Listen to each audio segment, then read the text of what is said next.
Colour கண்ணாடி voice நேயர்களுக்கு வணக்கம். என்னன்னா திருச்சியில் தளபதி விஜய் அவர்கள் வந்து இப்போ ரீசெண்டாக ஒரு பயணத்தை தொடர்னார். அங்கே தான் தொடங்கினார். அது ஏன் அங்கே தான் தொடங்கணுமா, வேறு இடமே கிடையாதா அப்படின்ற கேள்வி பல்வேறு இடத்துல எழுப்புறாங்க. அதுக்கு தான் பதில் வச்சுருக்கீங்களா? விஜய்க்கு மட்டும் இல்லை, அரசியல் வரலாற்றில் திருச்சி என்பதே ஒரு திருப்பு முனை. அதுக்கு காரணம் திருச்சியில் நடத்தப்பட்ட மாநாடுகளும் அதன் விளைவாக தொடர்ந்து ஏற்பட்ட ஆட்சி மாற்றங்களும் தான். அது மட்டும் இல்லாமல் திருச்சி தான் தமிழகத்தினுடைய மையமாக இருக்கிறதுனால எந்த முக்கிய நகரங்கள்ல இருந்தும் 6 மணி நேரத்தில் தொண்டர்கள் கட்சியினர்லாம் யாருனாலும் வந்துடலாம். தொண்டர்கள் கட்சியினர் கூட பப்ளிக் கூட வந்துடலாம் 6 மணி நேரத்தில். ஆமா, இத்தகைய நிலையில திருச்சியில தாவேக தலைவர் விஜய் சுற்றுப்பயணம் மேற்கொண்டிருக்கிறார். இது மாற்றத்தை கொண்டு வருமா? திருச்சியில விஜய் எதிர்பார்த்த வெற்றி வாய்ப்பு அமையுமா, இல்ல திமுகவின் ஆட்சிக்கு முற்றுப்புள்ளி வைப்பாரா அப்படின்னு பேசப்பட்டு வருது. இப்படி பேசப்பட்டு வந்தாலும் அது ஏன் திருச்சியில தான் பண்ணும்? அதுக்கு தான் பின்புல தானே இருக்கா? ஏன்னா சம்பவம் நடந்திருக்காங்க திருச்சியில. அதாவது திருச்சியில ஜி கார்னர் மைதானத்துல தான் மாநாடுகள் எப்பவுமே நடத்தப்படும். அங்க மாநாடு நடத்தி தான் அறிஞர் அண்ணா முதல் கலைஞர், கருணாநிதி, எம்ஜிஆர், ஜெயலலிதா போன்றவர்கள் எல்லாம் ஆட்சியில் அமர்ந்தாங்க. சரி, அது மாநாடு நடத்தினாங்க, ஆட்சியில் அமர்ந்தாங்க.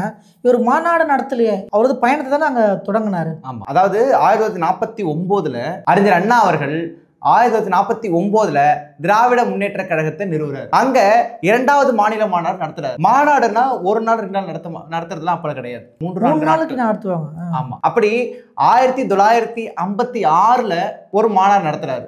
அந்த மாநாட்டுல தொண்டர்கள்ட்ட கேட்கிறாரு, இந்த மாதிரி நம்ம தேர்தலில் போட்டியிடலாமா வேணாமா அப்படின்னு கேட்கிறாரு. அப்போ 57,000 பேர் அதுக்கு ஆதரவு தெரிவிக்கிறாங்க, 5,000 பேர் அதுக்கு எதிர்ப்பு தெரிவிக்கிறாங்க. இருந்த போதிலும் 1957 சுயேட்சை வேட்பாளர்களாக 13 பேர் ஜெயிக்கிறாங்க. அதை தொடர்ந்து 1962 50 சட்டமன்ற உறுப்பினர்கள் வெற்றி பெறாங்க. அதையும் தொடர்ந்து 1967 137 இடங்கள்ல வென்று திமுக அரசு ஆட்சி பிடிக்குது. முதலமைச்சரா அறிஞர் அண்ணா அவர்கள் வராரு. இந்த வெற்றிக்கு காரணம் திருச்சியினுடைய மாநாடு தான். அங்க தொடங்குனதுதான் காரணம். அங்க நடத்தப்பட்ட மாநாடுகள், பொதுக்கூட்டங்கள் தான் காரணம். இப்ப 1967 அண்ணா ஆட்சிக்கு வந்தாரு. அவர் 2 வருஷத்துல இறந்துட்டு சொல்றாங்க. அந்த அண்ணா அவர்கள் இறந்ததுக்கு அப்புறம் என்ன நடந்தது? அண்ணா மறைவுக்கு பின்ன கலைஞரை அந்த பொறுப்பை எடுத்துக்கிறாரு. 1970 அவர் ஒரு முதல் மாநில மாநாடு நடத்துறாரு. எங்க அது? திருச்சியில தான் நடத்துறாரு.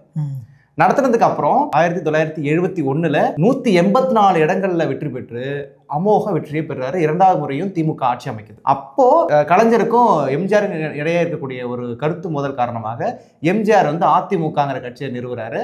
அந்த அதிமுகவுடைய முதல் மாநில மாநாடு, பொதுக்குழு கூட்டம், இப்படி எல்லா கூட்டங்களையுமே திருச்சியில தான் எம்ஜிஆர் அவர்கள் நடத்துறாரு. அதன் பிறகு 1974 திருச்சியில் காட்டூர்ல ஒரு பெரிய மாநாடு நடத்துறாரு. அதுக்கப்புறம் தான் 1977 எம்ஜிஆர் அவர்கள் 130 இடங்கள்ல வெற்றி பெற்று அதிமுக வெற்றி பெறாங்க, அமோக வெற்றி பெறாங்க. அப்புறம் தொடர்ந்து 3 முறையும் அவங்க தான் ஆட்சியில் இருக்கிறாங்க. 1977, 1980, 1984ன்னு தொடர்ந்து 3 முறை ஆட்சி கட்டில் அமர்வதற்கு எம்ஜிஆர் வெற்றிக்கும் இந்த திருச்சி மாநாடு தான் காரணம் அப்படின்னு சொல்லிட்டு நம்ம பார்க்கணும். அறிஞர் அண்ணா அவர்களும் கலைஞர் கருணாநிதி அவர்களும் எம்ஜிஆர் அவர்களும் எல்லாமே திருச்சியில மாநாடு நடத்தி தான் அரியணை ஏறினாங்க அப்படின்னு சொல்ல வரீங்க. அதனால அந்த ரீசன்னாலேயே தாவேக தலைவர் தளபதி விஜய் அவர்கள் அந்த இடத்துல ஸ்டார்ட் பண்ண நல்லா இருக்கும்ட்டு ஸ்டார்ட் பண்ணியிருக்காருன்னு சொல்ல வரீங்க. அதனாலதான் தாவேக தலைவர் விஜய் அவர்கள் என்ன சொல்றாருன்னா, அண்ணாவின் வழியில், எம்ஜிஆரின் வழியில் அப்படின்னு அந்த வழியை அவர் பின்பற்றுவதனால என்னமோ அவர்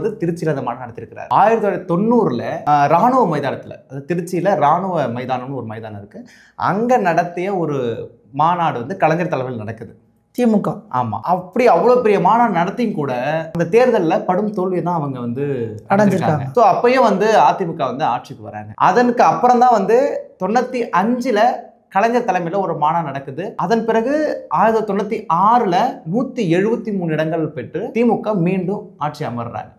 1995 கலைஞர் நடத்துடைய மாநாட்டின் விளைவாக 1996 அவர் 173 இடங்கள்ல வெற்றி பெறாரு. மீண்டும் திமுக ஆட்சிக்கு வருது. 2001 ஜெயலலிதா அவர்கள் திருச்சியில ஒரு பொதுக்கூட்டம் நடத்துறாங்க. அந்த பொதுக்கூட்டம் நடத்ததுக்கு பிறகு அவங்க அடுத்த தேர்தலிலேயே மாபெரும் வெற்றியை பெற்று ஆட்சியை பிடிக்கிறாங்க. தொடர்ந்து 2016 கூட சென்டிமெண்டா பேசுறாங்க. ஜெயலலிதா திருச்சி மாநாட்டுல சென்டிமெண்டா பேசி ஆட்சிக்கு வராங்க. இப்படி பார்க்கும்போது எம்ஜிஆர்ல ஆரம்பிச்சு, அதாவது அறிஞர் அண்ணாவிலேருந்து ஆரம்பிச்சு எம்ஜிஆர்லேருந்து அப்புறம் கலைஞர் கருணாநிதியிலேருந்து ஜெயலலிதா அவர்கள் வரைக்கும் திருச்சியில தன்னோட பயணத்தை ஆரம்பிச்சு மாநாடோ இல்லை பயணமோ ஏதோ பண்ணி தான் ஆட்சிக்கு வந்திருக்காங்க. இது போன்ற காரணங்களால தான் விஜய் அவர்கள் திருச்சியை தேர்ந்தெடுக்கிறது, திருச்சியில மாநாடு நடத்துறது அவர் ஆரம்பிச்சிருக்கிறாரா, அவருடைய அந்த எதிர்பார்ப்பு 2026 நிறைவேறுமா அப்படிங்கிறத பொறுத்திருந்து பார்ப்போம். நன்றி, வணக்கம்.